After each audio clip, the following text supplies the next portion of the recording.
அஸ்ஸலாமு அலைக்கும் வலைக்கும் அஸ்ஸலாம் ரஹ்மத்துல்லாஹி வ பரகாத்துஹு. முதலாம் பாகத்தின் தொடர்ச்சி. ஒருமுறை ஹாசிம் வணிகத்துக்காக குடிகளோடு சிரியா சென்றுவிட்டு மக்கா திரும்பிக் கொண்டிருந்தார்.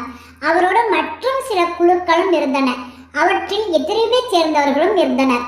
அவர்களிடம் எத்ரிபை சேர்ந்த ஒரு மங்கை நல்லாள் தனது பொருள்களை கொடுத்து விற்று வர செய்திருந்தாள். அவர்கள் எத்ரிபை அடைந்த போது அந்த பெண் தான் கொடுத்தனுப்பிய பொருளுக்கான கணக்கை பெற்றதோடு வியாபாரம் பற்றியும் பயண அனுபவங்கள் பற்றியும் அளவலாவினாள். அவளுடைய பேச்சுக்களிலிருந்து அவள் விழிப்புணர்வும் சிந்திக்கும் திறனுமுள்ள பெண் என்பது புரிந்தது. அவளை கவனித்துக் கொண்டிருந்த ஹாசிம் அவளுடைய புத்தி கூர்மையை மனதுக்குள் பாராட்டி கொண்டார். அவளுடைய முகப்பொழிவு, அகத்தெளிவு, அழகிய பேச்சு ஆகியவை ஹாசிமை கவர அடுத்தவர்களிடம் அவளை பற்றி விசாரித்தார். அவளுடைய பெயர் சல்மா. அவளுடைய தந்தையின் பெயர் அம்ரு. எத்ரிபில் உள்ள ஹஜ்ரஸ் கூட்டத்தைச் சேர்ந்த பனு நஜ்ஜார் குடும்பத்தைச் சேர்ந்தவள் எனும் பதில் கிடைத்தது. அவளுக்கு திருமணமாகிவிட்டதா என்ற கேள்விக்கு இல்லை, கண்ணியமான உயர்குல பெண்ணான அவள் சுதந்திரமாக நடத்தக்கூடிய ஒரு கணவனை தேடிக்கொண்டு இருக்கிறாள். தன்னுடைய சுதந்திரத்தில் பாதிப்பு ஏற்பட அவள் விரும்பவில்லை என்ற பதில் கிடைத்தது. அவள் என்னை விரும்பி மணந்து கொள்வாளா என ஹாசிம் கேட்ட கேள்வி சல்மாவிடம் செல்ல அவளும் சம்மதித்தாள். ஏனெனில் அவள் ஹாசிமை பற்றி ஏற்கனவே நன்றாக அறிந்திருந்தாள். சமுதாயத்தில் அவருக்கு இருந்த மதிப்பும் மரியாதையும் அவளுக்கு தெரிந்தது.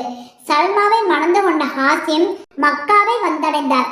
அங்கு சிறிது காலம் காசிமோடு இணைந்து வாழ்ந்த சல்மா பின் எத்ரிப் சென்றாள். அங்கு அவளுக்கு ஒரு ஆண் குழந்தை பிறந்தது. அக்குழந்தைக்கு சைபா என பெயரிடப்பட்டது. ஒரு கோடை காலத்தில் சிரியாவுக்கு வணிக குழுவோடு சென்ற ஹாசிம் கஸ்ஸா என்ற இடத்தில் மரணம் அடைந்தார். அதன்பின் கௌபா பதவிகள் அவருடைய சகோதரர் முத்தலிபுக்கு கிடைத்தன. முத்தலிபுக்கு தன் அண்ணன் நான் சைபாவை பற்றிய நினைவு அடிக்கடி வர அவனை மக்காவுக்கு அழைத்து வர முடிவு செய்தார். சைபாவின் பாட்டனார் குடும்பமும் தந்தையாரின் குடும்பமும் மக்காவில் இருக்க அவன் மட்டும் எத்ரிப்பில் இருப்பதா என எண்ணிய முத்தலிப் எத்ரிப் சென்றார். அங்கு தன்னுடைய அண்ணி சல்மாவை சந்தித்து சைபாவை மக்காவுக்கு அழைத்து செல்ல வந்திருப்பதாக முத்தலிப் மொழிந்தார். பெரியவனாகிவிட்ட சைபா எங்களோடு இருப்பதுதான் சரியாக இருக்கும். பாரம்பரியமும் குலசிறப்பும் உள்ளவர்கள் நாங்கள் என்பதை நீங்கள் நன்கறிவீர்கள். எங்களிடையே அவன் சீரும் சிறப்புமாக இருப்பான். தனியாகத்தானே அவன் இங்கு இருக்கிறான் என்றார் முத்தலிப். அவனை நான் எப்படி பிரிந்திருப்பேன் என்பதுதான் எனக்குள்ள பெருங்கவலை. எனினும் அவன் தன் பெரிய குடும்பத்தை பிரிந்திருப்பதில் எனக்கு விருப்பமில்லை. நீங்கள் அவனுடைய விருப்பம் என்னவென கேட்டுவிடுங்கள் என்றாள் சைபாவின் தாயாரான சல்மா. சைபாவிடம் சம்மதம் கேட்டபோது தன் தாய் சம்மதிக்காத வரை தான் எங்கேயும் வர முடியாது என்றான் தனையன். முத்தலிபின் நிலைமையை கண்ட சல்மா மகளை அனுப்ப சம்மதித்தாள். 3 நாட்கள் எத்ரிபில் விருந்தினராக தங்கிய முத்தலிப் 4ஆம் நாள் சைபாவை கூட்டிக் கொண்டு மக்காவுக்கு பயணமானார். அப்பொழுது சைபாவுக்கு வயது 8. ஒரே ஒட்டகத்தில் முத்தலிப் முன்னேயும் சைபா பின்னேயும் அமர்ந்திருந்தனர். அவர்கள் மக்காவில் நுழைந்த போது முத்தலிபோடு இருந்த பையனை வெளியூரில் வாங்கி வந்த அடிமை என மக்காவாசிகள் எண்ணினர். அவர்கள் முத்தலிப் ஒரு அடிமையை வாங்கி வந்துள்ளார், அதோ பாருங்கள் அவரை என ஒருவருக்கொருவர் பேசிக்கொண்டனர். இதனை கேட்ட முத்தலிப், குறைசியரே, வினோதமான மனிதர்கள் நீங்கள். இவன் என் மகன் சைபா, ஹாசிமுடைய புதல்வன். எத்ரிபில் இருந்தவனை இங்கு அழைத்து வந்துள்ளேன் என்றார். அதோ பாருங்கள் முத்தலிபின் அடிமையை என்று குறைசிகள் சொன்ன அப்துல் முத்தலிப் எனும் சொற்றொடரே பிற்காலத்தில் சைபாவின் பெயராக அமைந்தது. மனிதர்கள் நாவிடை தோன்றிய புதிய பெயர் இயற்பெயரை மிகைத்து விட்டது. முத்தலிப் காலம் சென்ற போது அப்துல் முத்தலிப் வளர்ந்து வாலிபராகி இருந்தார். உடல் வலிமையுடனும் உள தெளிவுடனும் இருந்தார். சிறிய தந்தையின் பணிகளான தண்ணீர் வளங்களையும் பொதுப்பணியையும் அப்துல் முத்தலிப் ஏற்றார். மக்காவுக்குள் கிணறு எதுவும் கிடையாது. புறநகர்களிலே சில கிணறுகள் ஆங்காங்கு இருந்தன. அங்கிருந்து கொண்டு வரப்பட்ட தண்ணீர் கௌபா அருகிலுள்ள தொட்டிகளில் நிரப்பப்படும். தண்ணீரை நிரப்புவதும் அவ்வப்போது தொட்டிகளை சுத்தம் செய்வதும் பெரும் பிரச்சனைகளாய் இருந்தன. நீர் வளங்கள் பிரச்சனை அப்துல் முத்தலிபின் நிம்மதியை குலைத்தது. அப்பொழுது அவருக்கு ஜம்ஜம் கிணற்றின் நினைவு வந்தது. அதன் தண்ணீர் தண்ணீர் சுவையாக இருக்கும் என்றும் வற்றாமல் கிடைக்கும் என்றும் அவர் கேள்விப்பட்டிருந்தார்.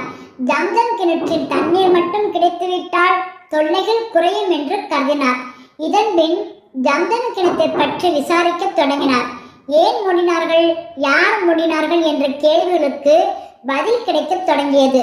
பல ஆண்டுகளுக்கு முன் மக்காவை துர்ஹூம் எனும் கூட்டத்தார் ஆண்டனர். அவர்களின் கடைசி ஆட்சியாளரான முனாவின் காலத்தில் ஆக்க வேலைகள் நடக்காமல் அழிவு வேலைகளே நடந்தது. சமுதாயம் சீர்கெட்டது. இதை கண்ட பனு குஸாஆ என்பார் தலைமையில் எதிரணியினர் போராடி வெற்றி பெற்றனர். தோல்வியடைந்த முனாலும் துர்ஹூமிகளும் வெறுப்படைந்து கௌபாவில் இருந்த நேர்ச்சி பொருள்களையும் மேலும் பலவற்றையும் போட்டு ஜம்ஜம் கிணற்றை மூடிவிட்டு ஓடிவிட்டனர் எனும் தகவல் அப்துல் முத்தலிபுக்கு கிடைத்தது. ஜம்ஜம் கிணற்றை தோண்டி தண்ணீர் எடுக்கும் வரை தான் ஓயப் போவதில்லை என அப்துல் முத்தலிப் முடிவெடுத்தார். ஒரு இரவில் அவர் தூங்கிக் கொண்டிருந்த போது ஜம்ஜமை தோண்டு என்னும் மறைவான குரல் தொடர்ந்து ஒலித்தது. அதன்பின் அவருக்கு அதிக தெம்பு வந்தது. உடனே ஜம்ஜமை தோண்டும் பணி தொடங்கியது. அது எளிதாக இருக்கவில்லை. கடுமையாக உழைக்க வேண்டியிருந்தது. இரத்தத்தை வேர்வையாக சிந்த ஜம்ஜம் நீர் சுரந்தது. ஜம்ஜமை தோண்டிய போது நேர்ச்சை பொருள்களோடு முனாவின் வாள்களும் கிடைத்தன. நேர்ச்சை பொருள்களில் தங்கத்தாலான 2 மான்களும் இருந்தன. வாட்களை உருக்கி கௌபாவின் வாசற் கதவுகளை அமைத்த அப்துல் முத்தலிப் பொன்மான்களை வாயிலின் 2 பக்கங்களிலும் அலங்காரமாக நிறுத்தினார். ஜம்ஜம் கிணற்றை தோண்டிய அப்துல் முத்தலிப் பலவீனம் அடைந்தார். மனநிலையும் பாதிப்படைந்தது. அப்பொழுது அவருக்கு ஹாரிஸ் எனும் ஒரு மகனே இருந்தான். தனக்கு மேலும் பிள்ளைகள் இல்லையே என்ற கவலையும் அவரை வாட்டியது. இறைவனிடம் தனக்கு 10 பிள்ளைகள் வேண்டுமென பிரார்த்தித்தார். அவ்வண்ணம் 10 பிள்ளைகள் பிறப்பார்களாயின் அவர்களில் ஒருவனை இறைவனுக்காக பலியிடுவதாக நேர்ச்சை செய்து கொண்டார். வேண்டியபடி 10 பிள்ளைகள் பிறந்து வளர்ந்து தந்தைக்கு உதவினர். நேர்த்திக் கடனை நிறைவேற்ற எண்ணிய தந்தை பிள்ளைகளை அழைத்து நடந்த அனைத்தையும் கூறினார். தந்தை மொழி கேட்ட தனையன்கள், அருமை தந்தை அவர்களே, நாங்கள் அனைவரும் தங்கள் நேர்த்திக் கடனை நிறைவேற்ற தயாராக உள்ளோம். எங்களில் யாரை விரும்புகிறீர்களோ அவரை பலியிடலாம் என்று ஒரே குரலில் கூறினர். சரி, அப்படியானால் நீங்கள் ஒவ்வொருவரும் தத்தம் பெயரை தனித்தனி அம்புகளில் எழுதி கொண்டு வாருங்கள் என தந்தை கூற மகன்கள் 10 பேரும் அவ்வாறே செய்தனர். பெயர் எழுதப்பட்ட 10 அம்புகளையும் எடுத்து வந்து கௌபாவில் இருந்த புரோகிதரிடம் அப்துல் முத்தலிபும் பிள்ளைகளும் விவரம் கூறினர். அக்காலத்தில் சில பிரச்சனைகளுக்கு முடிவு காண அம்புகளால் குறிப்பார்க்கும் வழக்கம் மக்காவில் இருந்தது. அம்புகளை கடவுள் சிலை முன் வைத்து சுழற்ற எந்த அம்பு சிலை முன் வருகிறதோ அதிலுள்ள பெயருக்குரியவர் தெரிவு செய்யப்படுவார். அவ்வழக்கப்படி 10 அம்புகளும் குபைல் என்னும் பெரிய கடவுள் சிலை முன் சுழற்றப்பட அப்துல் முத்தலிபின் இளைய மகன் அப்துல்லாஹ் பெயர் வந்தது. அப்துல்லாஹ் தந்தையால் அதிகமாக நேசிக்கப்பட்ட அன்பு மகன். ஹூபலுக்கு பிடித்தமான அன்பு மகனை பலியிட அப்துல் முத்தலிப் ஜம்ஜம் கிணற்று அருகே கொண்டு வந்தார். அங்கேதான் பலிபீடம் இருந்தது. குசாப், நாயிடா என்ற 2 சிலைகளும் அங்குதான் இருந்தன. அவற்றின் முன்னர் தான் பலியிடப்படும். அப்துல்லாவை பலியிடப் போகும் செய்தி மக்காவெங்கும் எதிரொலித்தது. அதை கேட்டு மக்காவை ஜம்ஜம் கிணற்றை சூழ்ந்து அப்துல்லாவை பலியிட வேண்டாம் என கேட்டுக்கொண்டது. அப்துல் முத்தலிப் குழப்பமடைந்தார். நேர்த்திக் கடனை நிறைவேற்றுவதா, பிள்ளையை பிழைக்க வைப்பதா என்ற பிரச்சனைக்கு பதில் கிடைக்காது தத்தளித்தார். அப்துல்லாவை பலியிடுவதற்கு பகரமாக ஒட்டகங்களை பலியிடலாம் என மக்கள் ஒரே குரலில் உரத்து சப்தமிட்டனர். அப்துல் முத்தலிப் மேலும் குழப்பமடைந்தார். மக்கள் நீண்ட நேரம் ஆலோசனை செய்து எதிரிபிலிருந்த தேர்ந்த ஒரு குறிகாரியிடம் சென்று இதற்கு முடிவு காண்பதென தீர்மானித்தனர். அதன்படி எதிரிப் சென்ற முக்கிய பிரமுகர்கள் குறிகார பெண்மணி சந்தித்து விவரங்கள் கூறினர்.